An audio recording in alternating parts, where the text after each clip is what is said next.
दुखों से बारंबार बचाता है, अतः उसे क्षेत्र कहते हैं। वह सब दुख एवं मोह उत्पन्न करता है, इसलिए उसे भोज्य नाम से भी कहा गया है। अचेतन विषय होने के कारण उसे विभु नाम से भी कहा जाता है। वे इस प्रकार समूह कभी क्षय नहीं होते, अतः वह अक्षर नाम से प्रसिद्ध है। पूर्व में सदा शयन करने के कारण पुरुष नाम पड़ा है।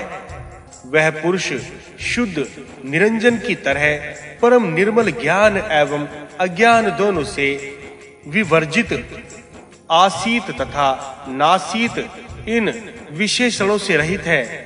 उसके लिए वृद्ध मुक्त गतिशील एवं स्थिति कोई भी विशेषण लागू नहीं होता।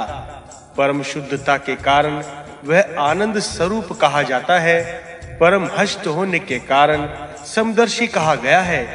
आत्म प्रत्यय कर्ता होने के कारण उसमें कोई हेतु बाद नहीं रहता।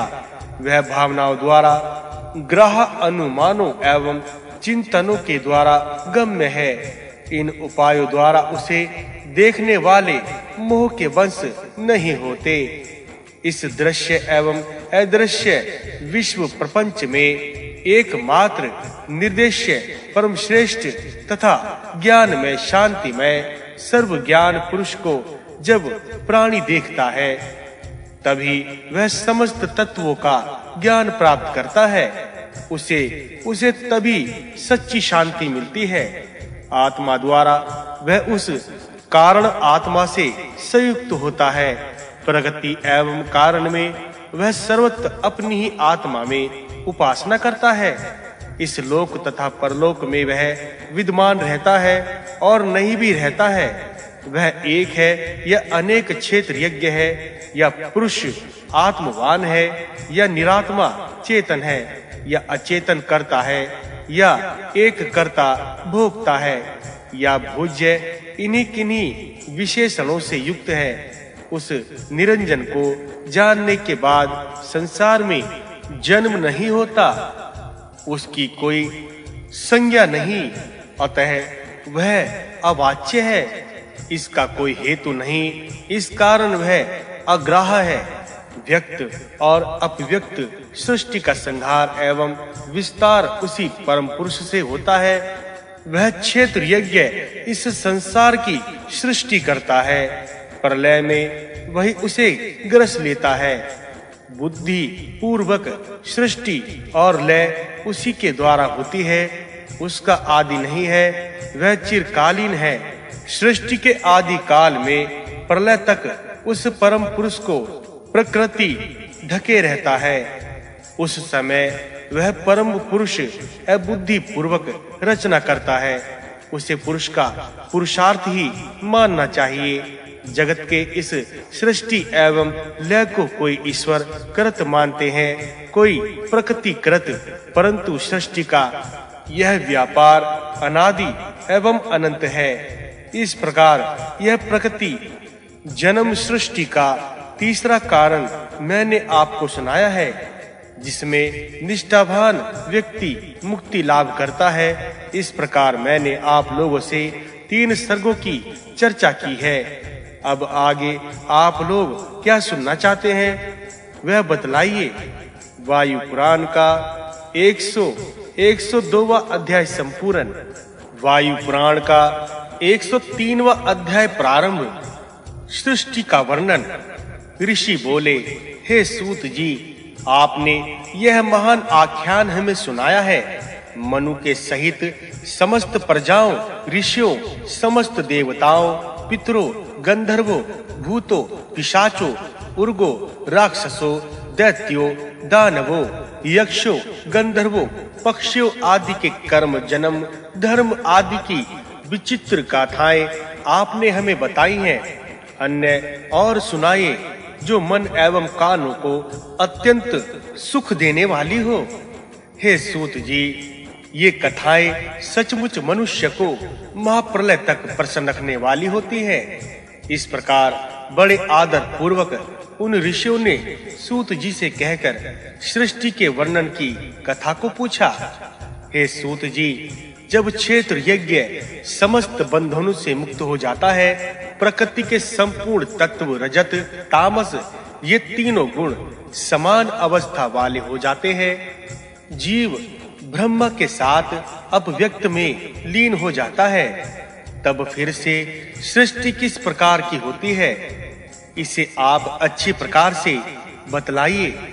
ऋषियों के द्वारा इस प्रकार पूछे जाने पर लोमहर्षण सूत जी पुनः सृष्टि की व्याख्या करने लगे। सूत जी बोले, हे ऋषियों, संक्षेप से पुनः सृष्टि का कर्म आपसे कहता हूँ, सो ध्यान से सुनो। इस विषय में जितनी युक्ति और तर्क हैं, उन्हें सभी को बताता हूँ। जिस प्रकार अपव्यक्त परोक्ष एवं दुर्धि गम्य, उसी प्रकार सृष्टि भी है।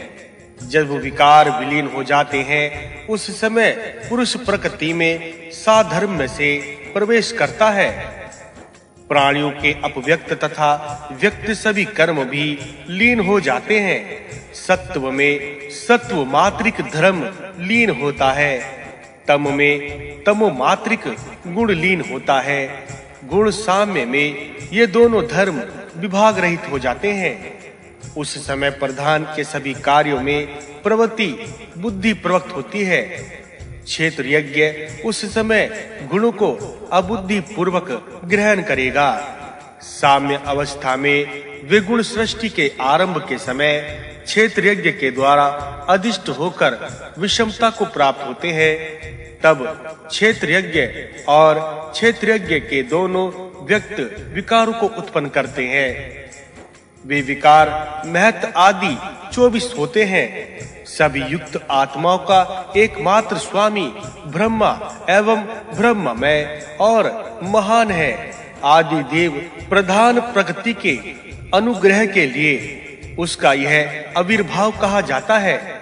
वे क्षेत्र और क्षेत्र यज्ञ अनादि एवं परम सूक्ष्म कहे जाते हैं। उन दोनों का अनादि कालीन संयोग है। मशक और उदंबर गूलर जल वह मछली के समान उनका संबंध नित्य है।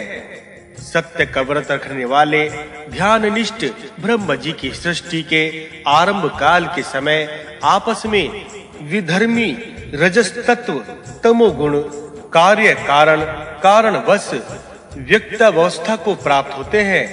अभिमानी क्षेत्र और उसके जानने वाले क्षेत्र यज्ञ आपस में व्यक्त भाव को प्राप्त होते हैं। वे अपने गुणों के कारण ही विकार अवस्था को प्राप्त होते हैं। उनके पहले युग के गुण उनके पास स्वयं आते हैं, इसीलिए उनको वे अच्छे मालूम होते हैं। पूर्व सृष्टि में जो क्षेत्र यज्ञों के गुण रहते हैं, उन्हीं गुणों को वे सृष्टि काल में भी पुनः प्राप्त करते हैं। हिंसा अहिंसा, मृदु कूट, धर्म अधर्म, सत्य असत्य, ये सभी गुण उनसे पूर्व सृष्टि के पास रहते हैं। अतः इस कारण सृष्टि पर वे उन्हें प्राप्त होते हैं। इसी कारणवश उनको यह अच्छे मालूम देते हैं। महाभूत इंद्रिय अर्थात मूर्त पदार्थ और प्राणी वृद्ध की अनेकता, ये सब कार्य कलाप गणों की तथा विचित्रता के कारण ही होते हैं। मैंने आपको सूक्ष्म रूप में पुनर्वार सृष्टि का वर्णन सुनाया है। अब मैं आपको ब्रह्म जी की उत्पत्ति के विषय में बतलाऊंगा। नित्य सत्य असत अभयात्मक अपव्यक्त कारण स्वरूप प्रगति रूप संयोग के एक महान प्रतिभाशाली पुरुष पैदा होते हैं। उसी का नाम ब्रह्म जी होता है।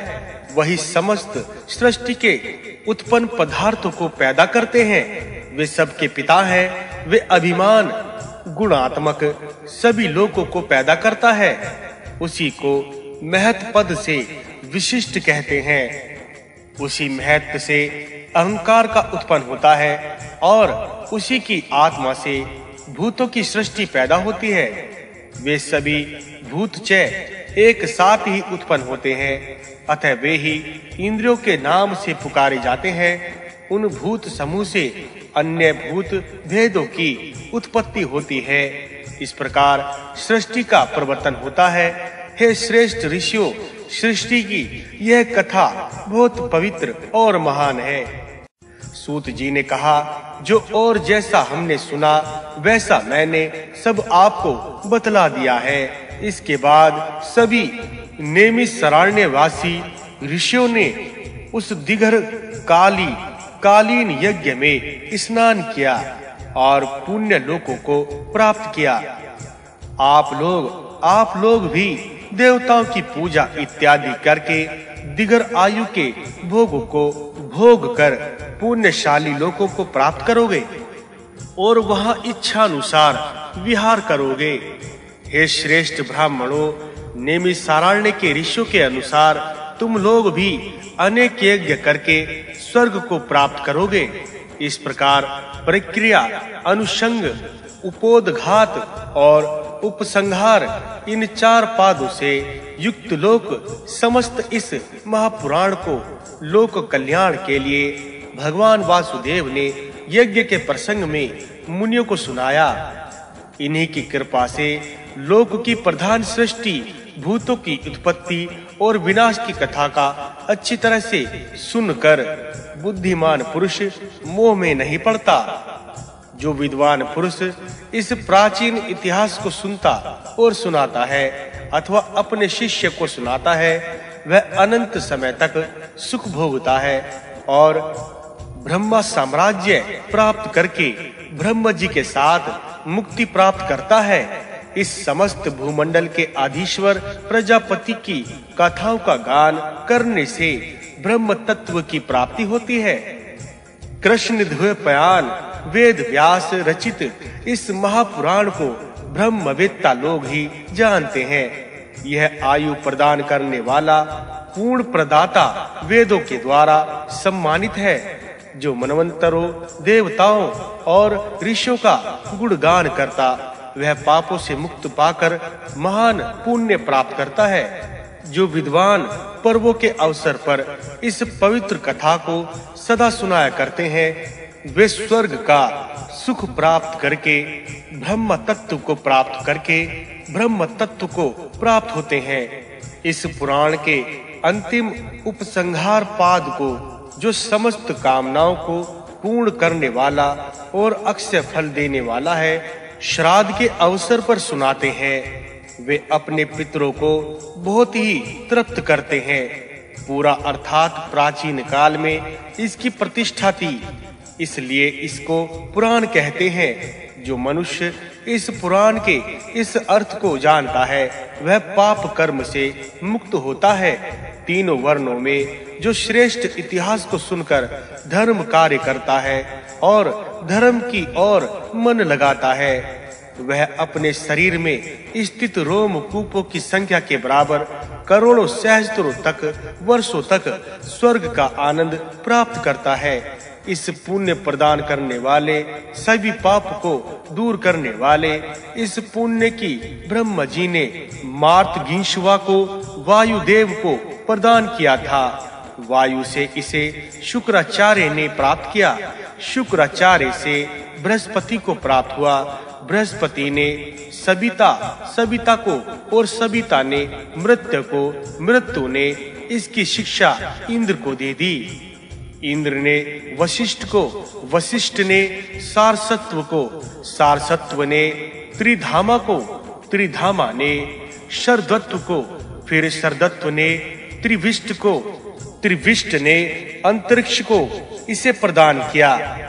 अंतरिक्ष ने वर्षा को, वर्षा ने त्रयारुण को, त्रयारुण ने धनंजय को, धनंजय ने कृतंजय को, कृतंजय ने तृणंजय को, तृणंजय ने भरद्वाज को, भरद्वाज ने गौतम को, गौतम ने नियंतर को, नियंतन को प्रदान किया। इसके बाद नियंतन ने वाजश्रवा को दिया। वाजश्रवा ने सोम सुषमा को दिया। सोम सुषमा ने रणबिंदु को दिया। उन्होंने दक्ष को, दक्ष ने शक्ति को, शक्ति से इस उपदेश को पराशर ने गर्भ में ही प्राप्त किया।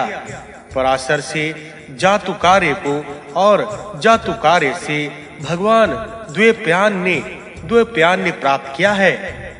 ब्राह्मणों, उन्हीं द्वैपायन से इसका उपदेश मुझे मिला है और मैंने आप सबको सुनाया है। शांस्पयान जी बोले, हे श्रेष्ठ ब्राह्मणों, मैंने भी इस कथा को व्यास जी से प्राप्त किया था और इसको अपने पुत्र अमित बुद्ध को सुनाया था। इसके आदि गुरु ब्रह्म जी हैं। इस प्रकार यह पुण्य कथा आप लोगों को सुनाई। सर्वप्रथम गुरुजनों को प्रणाम करना चाहिए। धन, यश, आयु, पुण्य देने वाली इस पवित्र वर्णन को ब्राह्मणों को सदा नियम पूर्वक सुनाना चाहिए तथा पवित्र और उत्तम कथा को भूलकर भी अपवित्र और अनजान मनुष्य को नहीं बतलाना चाहिए तथा जो 1 वर्ष तक सेवा भाव से शिष्य रूप में न रहा उसे भी नहीं सुनाना चाहिए। इसका उपदेश अश्रद्धालु, अपुत्री और अहितकारी मनुष्य को कभी भी उपदेशित नहीं करना चाहिए। जिसका उत्पत्ति स्थान अपव्यक्त है, जिसकी देह व्यक्ता व्यक्र है, जिसका काल है, जिसका मुख अग्नि है, चंद्रमा और सूर्य जिसके नेत्र हैं, जिसके कान दिशाएं हैं, जिसकी नाक वायु है, वेद जिसकी वाणी है, जिसका शरीर अंतरिक्ष है, पृथ्वी जिसके चरण हैं, रोमावलियां जिसके तारे हैं, सभी दिशाएं जिसके अंग हैं, वेदों के अंग जिसकी पूंछ है, जो सब देवों के देव, सबके पिताओं के भी पिता है, समस्त लोक में व्याप्त वरदायक महेश्वर ब्रह्म को मैं सर्वप्रथम नमस्कार करता हूँ। वायु पुराण का 103वां अध्याय संपूर्ण। वायु पुराण का 104वां अध्याय प्रारंभ। व्यास की संदेह निर्वती। शौनक आदि ऋषियों ने कहा, हे महामते सूत जी, आप सत्य ही पाप रहित हैं, क्योंकि भगवान व्यास की कृपा से आप निखिल शास्त्रों के वर्णन को बतला चुके हैं। आपने 18 पुराणों को इतिहास, उपक्रम और उपसंहार आदि सहित बतलाया है। आपने हमको बहुत स्पष्ट करके 14 सहस्त्र श्लोकों में वर्णित इस मात्स्य पुराण को सुनाया है और उतनी ही संख्या वाले भविष्य महापुराण को भी आपने बतलाया है। भविष्य में मत्स्य की अपेक्षा 500 श्लोक अधिक ही बतलाए जाते हैं। इसके बाद आपने पवित्र 9000 श्लोकों के मार्कंडेय पुराण को भी सुनाया है। इसके बाद 18000 ब्रह्मवेर्त नामक पुराण को भी बतलाया है। 12100 श्लोक का ब्रह्मांड पुराण को भी हमें बतलाया है। 18000 श्लोकों का भागवत पुराण भी सुनाया है। 10000 श्लोकों का वराह पुराण को भी आपने हमें सुनाया है। 10000 श्लोकों का वामन पुराण को भी सुनाया है। 10600 श्लोकों का आदि पुराण तथा 23000 श्लोकों का वायु पुराण, 30000 श्लोकों का नारद पुराण, 19000 श्लोकों का गरुड़ पुराण, 55000 श्लोकों का पद्म पुराण, इसको भी बतलाया है। इसके बाद 17000 श्लोकों का कर्म पुराण, 24000 श्लोकों का वराह पुराण, 81000 श्लोकों का स्कंद पुराण को भी हमने आप लोगों को बतलाया है। इस तरह परम विस्तृत 18 पुराणों की गाथा का वर्णन आपने किया है। उन पुराणों में सभी धर्मों का निरूपण, रागी, वैरागी, यति, ब्रह्मचारी, गृहस्थ, स्त्री, शूद्र, विशेषतया ब्रह्म क्षेत्रीय, वैश्य तथा अन्य वर्ण संकर आदि के धर्मों का वर्णन है। गंगा आदि नदियों, यज्ञों, व्रतों, तपो, जपो आदि के नियम उनमें वर्णित हैं। उनमें अनेकों प्रकार के दान, यम, नियम, योग, सौख्य, भागवत, धर्म, भक्ति, ज्ञान, वैराग्य, अनिल, नीरज, अनेक प्रकार की उपासनाओं के आदि आदि का विविध सहित वर्णन किया गया है। ब्रह्मा, शिव, सौर, शक्त, आहर्त 6 दर्शन का उनमें विवेचन किया गया है। इन सब बातों के अलावा हमारी यह इच्छा शेष रह जाती है कि इन बातों के अलावा और कोई बात शेष रह जाती है कि नहीं। भगवत वेद व्यास को या आपको ऐसी कोई बात नहीं की जो ज्ञात ना हो। आप सब पुराणों के जानकार हैं। कृपा करके हमारे इस संदेह को दूर कीजिए। सूत जी बोले, हे शौनक जी, इस दुर्लभ प्रश्न के उत्तर को सुनिए। ये बहुत ही गोपनीय है। भगवान वेद व्यास ने सभी पुराणों की रचना करके अपने मन में सोचा कि इन पुराणों में मैंने वर्ण आश्रम धर्म के मानने वाले लोगों के कर्तव्यों का वर्णन कर दिया है। वेदों के अनुसार अनेक मोक्ष देने वाले मार्गों का वर्णन कर चुका हूँ। ईश्वर और जीव के भेदों का वर्णन कर चुका हूँ। वे समस्त परब्रह्मी निर्णय कर चुका हूँ। वह परब्रह्म कभी नष्ट नहीं होता तथा वह शुद्ध, अनादि, अनंत, अनामय, नित्य, सर्वगत, कुटस्थ, स्थायु, स्थाणु, समस्त इंद्रियों में विचरण करने वाले, नित्य चिन्ह मात्रा, अव्यय, अति निंद्य है। इन अखिल ब्रह्मांड में व्याप्त है। जिस प्रकार केन, तरंग, बुलबुले जल के ही विकार है, ये जल से अलग कुछ भी नहीं है। इसी प्रकार ब्रह्म समस्त विश्व विभूतियों से पृथक नहीं है। सब कुछ ब्रह्मा ही है। जगत में अनेक कुछ नहीं है। यही वेदों का तात्पर्य है। इसी से समस्त ब्रह्मांडों की उत्पत्ति होती है। उसी में ये पुनः समाविष्ट हो जाते हैं। उसी के उन्मेष और निमेष से जगत का प्रलय एवं उदय होता है। उसी के आधारभूत वह पराशक्ति जो समस्त जगत की सृष्टि, स्थिति एवं विनाश करती है, उसमें यह समस्त जगत अवस्थित है। इसमें इसी से इसकी उत्पत्ति, पालन और लय होती है। उसे ना जानने से जगत सत्ता का बोध होता है। उसको जान लेने पर सब झूठा जान पड़ता है। वह असत्य, जड़, दुख एवं अवस्तु निरूपति किया गया है। इसके विपरीत वह पर ब्रह्मा सतचित आनंद एवं मूर्तिमान है। वह जीवों की जागरण अवस्था में, विश्व स्वप्न अवस्था में, तेजस एवं सुषुप्ति में प्राण संज्ञक है। सभी अवस्थाओं में उसका अस्तित्व स्मरण किया जाता है। वह नेत्रों का भी नेत्र है, कानों का भी कान है, त्वचा का भी त्वचा है, रसना का भी रसना है, अधिक का भी अधिक है। क्या वह प्राणों का भी प्राण है? मनुष्य अपनी बुद्धि, ज्ञान, प्राण एवं क्रिया शक्ति इन सब के द्वारा निरंतर ध्यान करते हुए भी उसको नहीं पा सकते। रस्सी में सांप, बालू में जल, गगन में नीलिमा की तरह अविद्या के कारण यह असत्य जगत सत्य की भांति मालूम पड़ता है। जैसे आकाश घटाओं आदि से ढका होने पर घटा आकाश कहलाता है, उसी प्रकार यह परब्रह्म भी कार्यों की उपाधि से ढका होने पर जीवात्मा आदि नामों से कहा जाता है। विचित्र गुणों वाली तथा चित्रकारिणी माया के द्वारा ब्रह्मांड रूपी चित्र पर ब्रह्म को चित्रित कर रखा है। यज्ञ अक्षर प्रब्रह्मा अन्य दौड़ने वालों को भी आक्रांत करने वाले तथा मुक्ति युक्त वक्ता की वाणी से भी परे है। वेद एवं वेदांतों के सिद्धांतों के द्वारा उसका निर्णय किया जाता है। सुना जाता है कि अपनी अव्यक्ताओं में आत्मा रूप से स्थित परम आनंद स्वरूप आनंद विग्रह लीला विकास रूप गोपियों के समूह में विचरण करने वाले रत्नों से चमकीले मोर पंख बने हैं।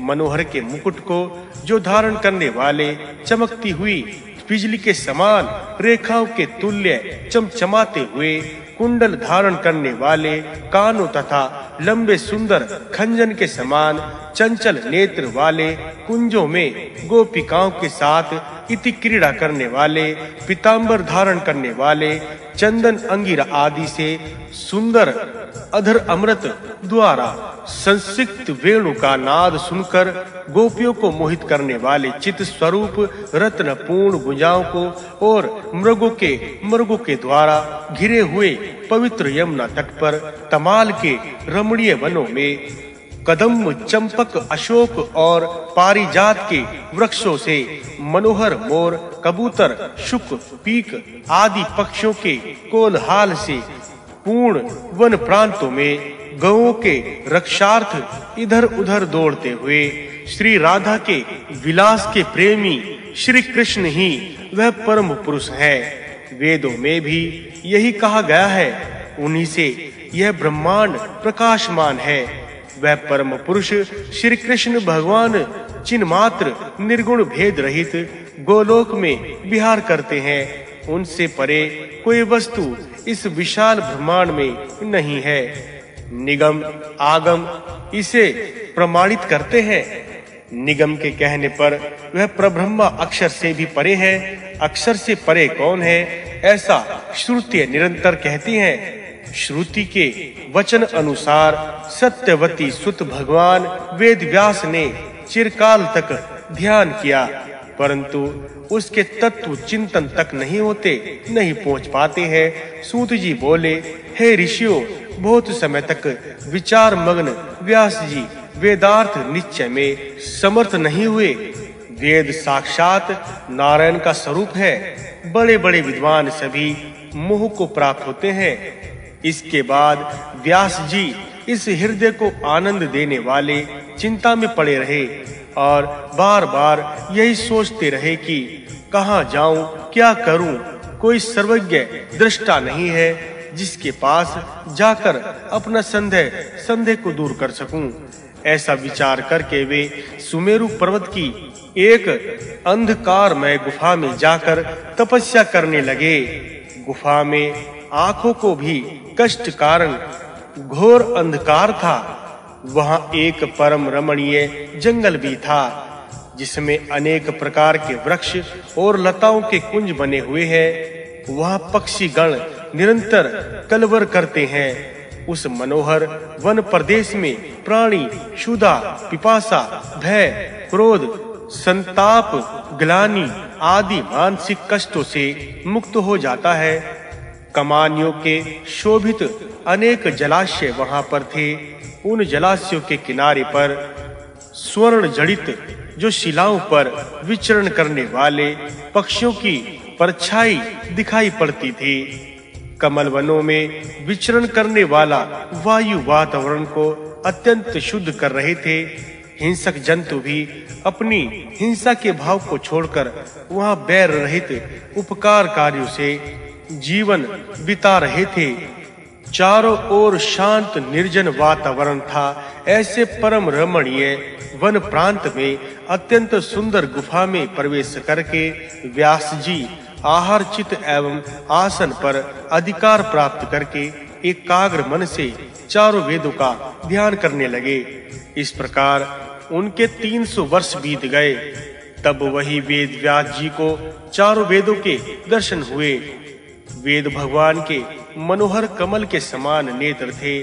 उनके शिरोभाग जटा मुकुट से अलंकृत थे। उनके हाथों में कुश के स्तवक तथा कमल शोभायमान थे। मृग चरम ओढ़ने पर अपूर्व शोभा संपन्न लग रहे थे।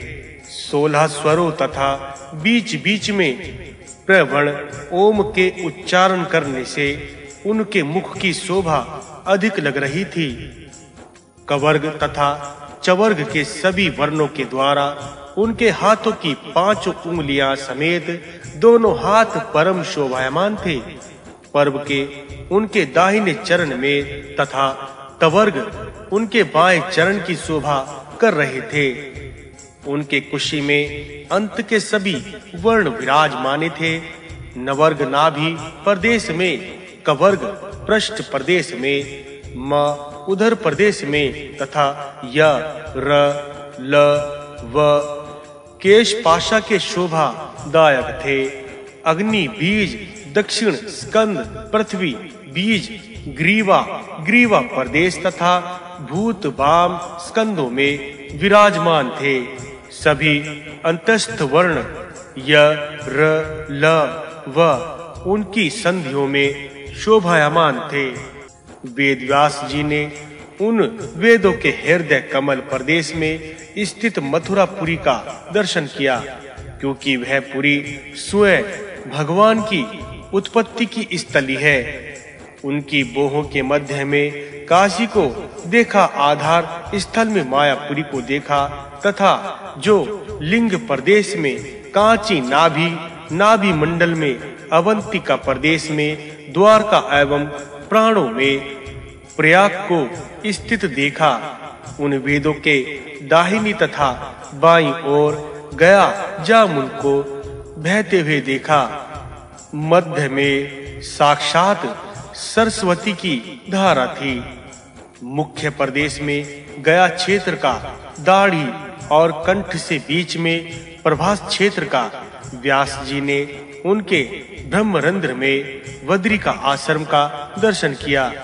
दोनों नेत्रों में पुंड्रवर्धन और नेपाल को देखा तथा ललाट में पूर्णगिरि नामक पीठ के दर्शन किए। कंठ में मथुरा पीठ, कटी में कांची पाठ, स्तनों में जालंधर पीठ का व्यास देव ने दर्शन किया। कानों में भृगुपोंड तथा नासिकापुर में अयोध्या, ब्रह्मरंध्र में शाक्त तीर्थ है। हृदय कमल में वैष्णवी तीर्थ का निवास स्थान है। चक्षु प्रदेशों में सौर और छाया में बोध तीर्थों को भी देखा है। कंठ देशों में सूत्रामिश यज्ञ और उन प्रदेशों में पशु बंधन देखा। दक्षिण कटी प्रदेश में वाजपेय तथा मुख्य प्रदेश में अग्निहोत्र का दर्शन किया। इसी प्रकार वाम कटी प्रदेश में अश्वमेध, उदर में नरमेध, शिरोदेश में राजस्यु तथा उधर में अवसाध्य का दर्शन किया। वेदों के ऊपर के होठों में दक्षिण आग्ना को, मुख्य मध्य भाग में आहर पर्यंत अग्नि की श्रुति से जो हवन की अग्नि को तथा रोम कूपों में समा मंत्र समूह को देखा। समस्त पुराण वेद भावना का पूजन कर रहे थे। संहिताएं उनको अलग-अलग उपासना कर रही थी। जो सरिताएं उनकी उपासना कर रही थी। कर्म, उपासना एवं ज्ञान, इन तीनों अंगों से उन वेद भगवान की पूजा की जा रही थी। वे वेद भगवान भक्तों पर अनुग्रह करने वाले हैं। ऐसे वेदों के दर्शन करके व्यास जी परम विस्मित हुए। वह वेद कोटि सूर्य के भान प्रकाशमान तथा कोटि चंद्रमा के समान सुंदर प्रकाशमान लग रहे थे। मुनिवर वेद व्यास जी उनके चरणों में गिर पड़े और बोले, आज मैं कृतार्थ हो गया हूँ। मेरा आज नसफल नष्ट हो गया है और मेरी आयु की फलबत्ती हो गई। जो है भगवान आपके आज दर्शन प्राप्त हुए हैं।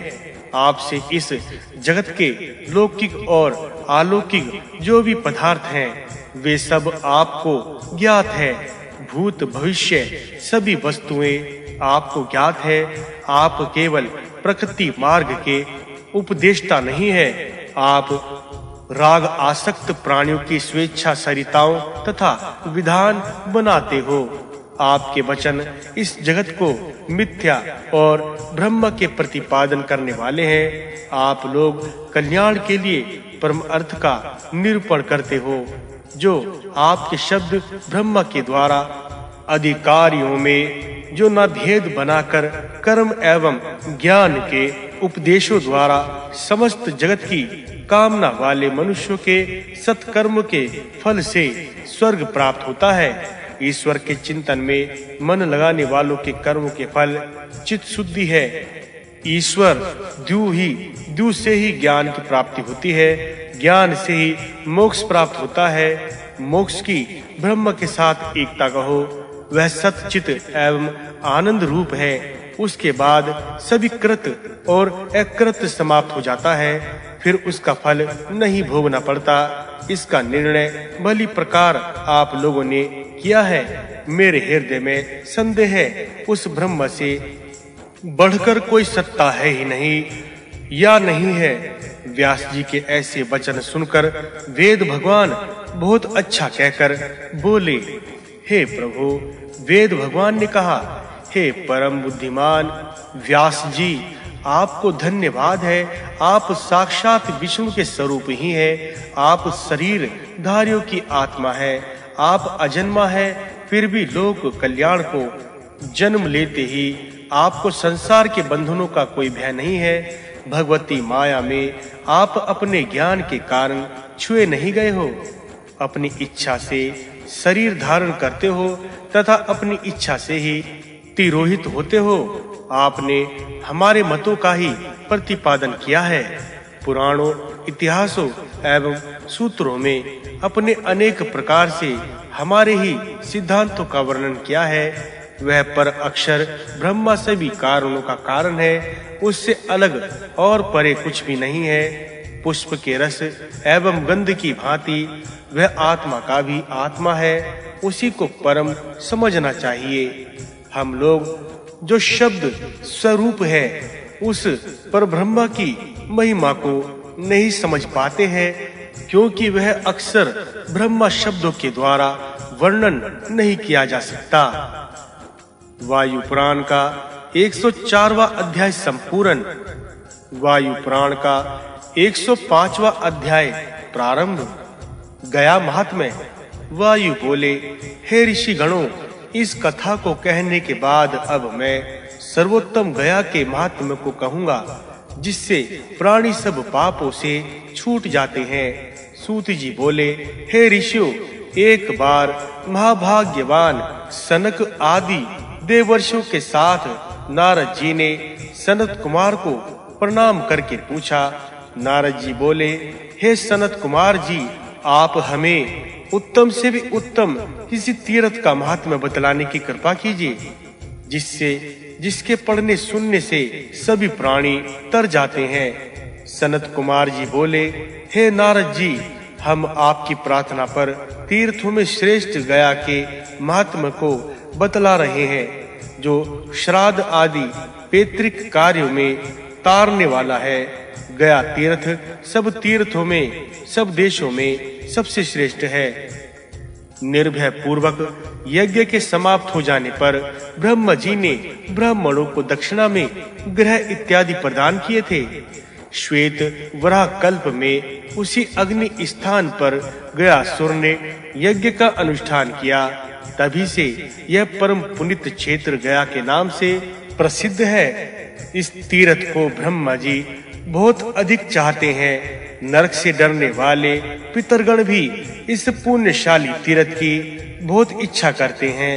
वे पितरगण कहते हैं कि जो पुत्र गया की तीर्थ यात्रा करेगा, वह हम सबका दुख संसार से त्याग देगा। इस पुण्य तीर्थ में पुत्र को गया देखकर पितरगण अपने घर में खुशियां मानते हैं। वे इस प्रकार कहते हैं कि इस पुनित तीर्थ में अपने पैरों से भी जल के छू जाने पर पुत्रगण हमें सब कुछ देंगे। वे हमारे हैं। यदि हमारा एक पुत्र भी गया यात्रा कर जाएगा तो अश्वमेध यज्ञ का फल प्राप्त करेगा। एक पुत्र भी नीले वृषभ का दान करेगा तो हम सबका उद्धार करेंगे। इस गया तीर्थ में जाकर जो पुत्र अन्न का दान करता, पितरगण उसी सुपात्र पुत्र से अपने को पुत्रवान समझते हैं। गया में 3 पक्ष तक निवास करने वाला पुत्र अपने 7 पीढ़ी पितरों का उद्धार कर देता है। यदि 3 पक्ष तक न रह सके तो 15 दिन या 7 दिन के निवास करने पर भी जो फल प्राप्त होता है, महाकल्प काल से भी इकट्ठा किए हुए पाप कर्मों का भी गया तीर्थ यात्रा करने से नाश हो जाता है। वहां पर पितरों के उद्देश्य से पिंड दान करना चाहिए। अपने लिए भी तिल के बिना पिंड दान करने का विधान बतलाया जाता है। ब्रह्मा मदिरापान, चोरी, गुरुजनों की स्त्री के साथ समागम करना ऐसे कठोर महान पाप और पापियों के सत्संग होने वाले अन्य पाप कर्म भी गया श्राद्ध से नष्ट हो जाते हैं। अपना ओरस पुत्र हो अथवा किसी दूसरे का पुत्र हो, जब गया तीर्थ की पवित्र भूमि पर जिसके नाम से पिंडदान करता है, जो उसको वह पिंड शाश्वत ब्रह्मा को प्राप्त करता है।